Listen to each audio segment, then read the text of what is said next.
నమస్తే, welcome to Disha TV. నిన్నటిదాకా ఆరోగ్యమే మహాభాగ్యం అనుకున్నాం, కానీ నేడు కల్తీ లేని రోజే మహాభాగ్యం అనుకునే దారుణమైన పరిస్థితిలో బతుకుతున్నాం. పాలు మొదలుకొని ప్రాణాలు కాపాడే మందుల వరకు అన్నీ కల్తీయే. ఇటీవల దిశ దినపత్రిక నిర్వహించిన ప్రజా సర్వేలో వెల్లడైన పచ్చి నిజాలు వింటే మనం తింటున్నది ఆహారమా లేక విషమా అనే భయం కలగకమానదు. కల్తీ చేసే వాళ్ళను ఉరి తీయాల్సిందేనని ప్రజలంతా ముక్త కంఠంతో చెప్తున్నారంటే కల్తీపై ప్రజలు ఎంతగా మండిపడుతున్నారో అర్థమవుతుంది. గతంలో కంటే క్యాన్సర్ ఎన్నో రెట్లు పెరగడానికి మనం తింటున్న ఈ కల్తీ ఆహారమే ప్రధాన కారణం అంటే ముచ్చెమటలు పట్టకమానదు.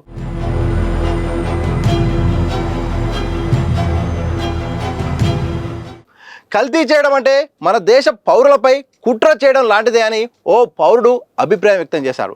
ఈ సర్వేలో తెలంగాణ, ఆంధ్రప్రదేశ్తో పాటు ఎన్ఆర్ఐలు కూడా పెద్ద సంఖ్యలో పాల్గొన్నారు. ఏప్రిల్ 6 నుండి 14 వరకు సేకరించిన స్పందనలు ఆహార కల్తీపై సమాజంలో ఉన్న ఆగ్రహాన్ని, ఆందోళనను స్పష్టం చెప్తున్నాయి. ఇక సర్వేలో పాల్గొన్న వారిలో 90% మంది తాము నిత్యం వాడే నిత్యావసరాలు కల్తీ అవుతున్నాయని బలంగా నమ్ముతున్నారు. కేజీ ఎండుమిర్చి ధర కంటే కారంపొడి ధర తక్కువగా ఎలా ఉంటుంది అని ఓ వినియోగదారుడు అడిగిన ప్రశ్న మన వ్యవస్థలోని అసలు రంగును బయటపెట్టింది. మార్కెట్లో పల్లీల ధర కంటే తక్కువగా పల్లి నూనె దొరుకుతుందంటేనే మనం తింటున్నది ఆయిలా లేక స్లో పాయిజనా అన్నది $1 మిలియన్ ప్రశ్న. కల్తీ జరుగుతుందని తెలిసినా ఎవరికి ఫిర్యాదు చేయాలో తమకు తెలియదని 60% మంది అనడం ఆశ్చర్యానికి గురిచేస్తుంది. అధికారులు కేవలం ఘటనలో జరిగినప్పుడు మాత్రమే హడావుడి చేస్తారని, ఆ తర్వాత మామూళ్ళ మత్తులో మౌనంగా ఉండిపోతారని సర్వేలో పాల్గొన్న బాధితులు ఆవేదన వ్యక్తం చేశారు. 80% ఈ కల్తీ మహమ్మారికి ప్రభుత్వ వైఫల్యమే కారణమని తేల్చి చెప్పారు. కల్తీని అరికట్టేందుకు ఇప్పుడున్న నిఘా వ్యవస్థ సరిపోదని ప్రభుత్వమే ప్రత్యేకంగా హైడ్రా లాంటి ఓ స్పెషల్ యాక్షన్ టీంను ఏర్పాటు చేయాలని అత్యధిక మంది కోరుతున్నారు. కల్తీకి పాల్పడే వారికి కేవలం ఫైన్లు వేసి వదిలేయకుండా వారిని హంతకులుగా పరిగణించి ఉరిశిక్ష లేదా జీవిత ఖైదు విధించాలని 70% మంది డిమాండ్ చేయడం పరిస్థితి తీవ్రతకు అద్దం పడుతుంది. శిక్షలు ఎలా ఉండాలని అడిగిన ప్రశ్నకు భారీ జరిమానా, లైసెన్స్ రద్దు, దుకాణం సీజ్, జీవిత ఖైదు అన్ని కలిపి అమలు చేయాలని సర్వేలో పాల్గొన్న వారిలో అత్యధికులు తెలిపారు. ప్రభుత్వ వైఫల్యం స్పష్టంగా ఉన్నదని సర్వేలో పాల్గొన్న అత్యధిక మంది పేర్కొన్నారు. ప్రభుత్వం వైఫల్యంతో పాటు అధికారుల అలసత్వం కూడా చాలా స్పష్టంగా ఉన్నదని వారు చెప్పారు. ఇక సర్వేలో వెల్లడైన అభిప్రాయాలు ఓసారి చూద్దాం. రోజు వినియోగించే పాలు, నూనె, కారం, పప్పు కల్తీ జరుగుతుందని బలంగా 90% మంది నమ్ముతున్నారు. 60% మంది కల్తీ ఆహారం వల్ల తమ కుటుంబ సభ్యులు అనారోగ్యానికి గురవుతున్నారని అంటున్నారు.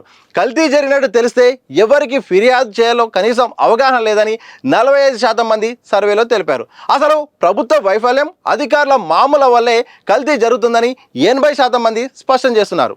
ఇక లంచాలు తీసుకొని కళ్ళు మూసుకొని అధికారులే కల్తీకి అసలు కారణమని ఫుడ్ ఇన్స్పెక్టర్ నుండి మంత్రి వరకు మామూలు వెళ్ళిపోతున్నాయని ప్రజలు అభిప్రాయపడుతున్నారు. కల్తీ వ్యాపారులకు రాజకీయ నాయకుల అండ ఉందని, అధికార పార్టీకి సంబంధం లేకుంటే ఇంత నిర్భయంగా కల్తీ చేయడం అసాధ్యమని సర్వేలో తేలింది. జిల్లాకు కనీసం 10 మంది ఫుడ్ ఇన్స్పెక్టర్లు ఉంటే కల్తీ నివారించవచ్చని జనం కోరుతున్నారు. మాకెందుకులే అనే ఆలోచన మారాలని, కల్తీ జరిగిందని తెలిస్తే భయపడకుండా ఫిర్యాదు చేయాలని కొందరు సూచిస్తున్నారు. చివరిగా పాత పద్ధతుల్లో వ్యవసాయం, ఇంట్లో ఆహారం తయారు చేసుకుని రసాయన ఎరువుల వాడకం తగ్గించాలని ప్రజలు కోరుకుంటున్నారు. ఇలా కల్తీ సంబంధించిన అంశం అయితే మాత్రం ఈ మధ్యకాలంలో వరుసగా తెరపైకి వస్తుంది. వరుసగా కూడా షాకింగ్ గురి చేసే చాలా వార్తలు అయితే వస్తున్నాయి. ఇటు ఫుడ్లో ఒక్క ఫుడ్ అంటే కాదు, ఇటు నాన్ వెజ్తో పాటు ప్రతి అంశంలో కూడా కల్తీ అంశం వస్తుంది. ప్రధానంగా నూనెల విషయం అయితేంది, అలాగే పసుపు కారం విషయం అయితేంది, ఇలా అల్లం పేస్ట్ విషయంలో అయితేంది, ఇలా రోజుకొక అంశం తెరపైకి వస్తుంది. ఇదే సందర్భంలో దిశ దినపత్రిక అసలు ప్రజలు ఏం కోరుకుంటున్నారు, కల్తీ జరుగుతుందన్న దాంట్లో ప్రజల అభిప్రాయం ఏంటి, అలాగే ప్రభుత్వానికి ఏం సూచిస్తున్నారు, వాళ్ళ యొక్క అభిప్రాయాలు ఏంటో అని కూడా ఒక సర్వే నిర్వహిస్తే ఆ సర్వేలో మాత్రం కల్తీ అనేది అతిపెద్ద మహమ్మారి అని, అసలు ఒక రకంగా ఎవరైతే కల్తీకి పాల్పడతారో వాళ్ళ ఒక దేశ ద్రోహంతో సమానమని కూడా ప్రజలు వ్యక్తం చేశారంటే ఎంత సీరియస్గా ఈ విషయంలో ఉన్నారో అర్థమవుతుంది.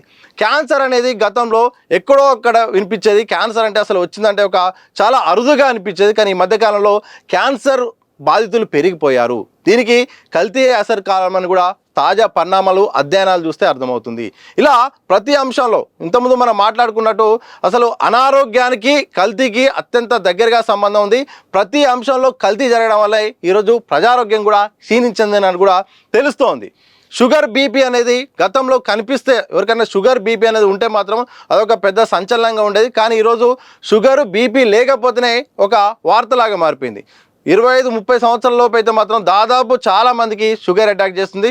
ఈ మధ్యకాలంలో పుట్టిన పిల్లలకు కూడా షుగర్తో పుడుతున్నారంటే ఏ స్థాయిలో వ్యవహారం ఉందో అర్థం చేసుకోవచ్చు. దీని అంతటి కారణం కూడా ప్రతి అంశంలో పాలు, నీళ్లు, తినే ఆహారం, కూరగాయలు ఇలా ఏదీ లేదు. ప్రతి దాంట్లో కూడా కల్తీ జరగడమే అసలైన కారణం అని కూడా ప్రజలు కోరుకుంటున్నారు. దాంతోపాటు ప్రభుత్వ నిర్లక్ష్యం కూడా స్పష్టంగా ఉందని చెప్తున్నారు.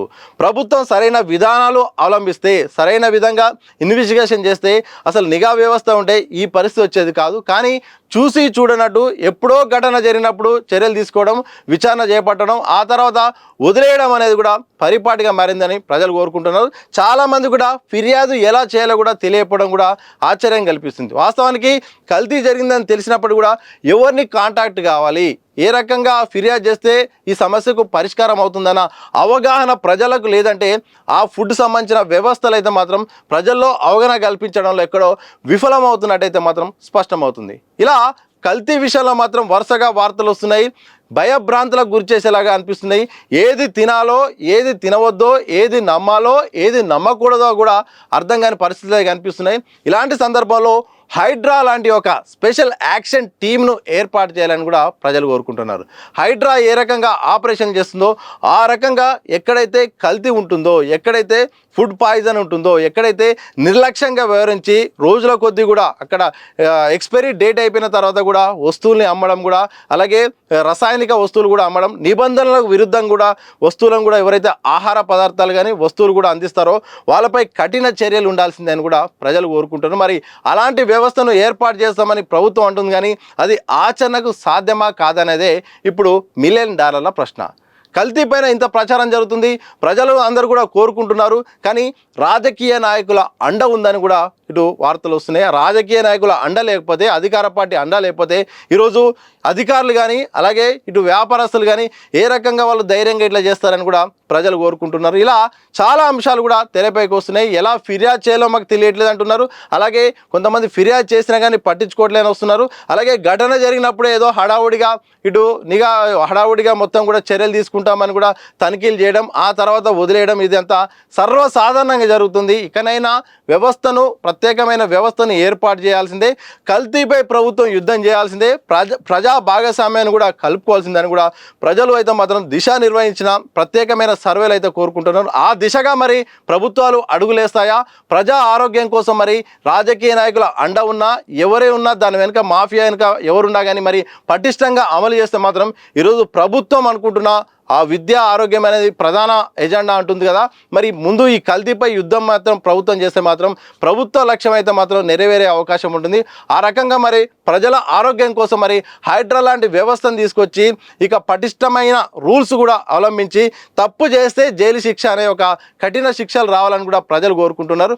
ఉరి శిక్ష విధించాలి, అవసరమైతే జీవిత ఖైదు విధించాలని కూడా ప్రజలు కఠినంగా నిర్ణయించుకున్నారంటే ఏ రకంగా కల్తీపై ప్రజల అభిప్రాయం ఉందో అర్థం చేసుకోవచ్చు. మరి చూడాలి ప్రభుత్వం ఈ విషయంలో మరి ఏమైనా ముందడుగు పడుతుందా, లేకపోతే ఏదో ఘటన జరిగినప్పుడు వార్తలు బయటకు వచ్చినప్పుడు ఇక తనిఖీలంటూ కొంత హడావుడి చేసి వదిలేస్తారనేది మాత్రం త్వరలో ఈ అంశంపై ఒక స్పష్టత వచ్చే అవకాశం ఉంది.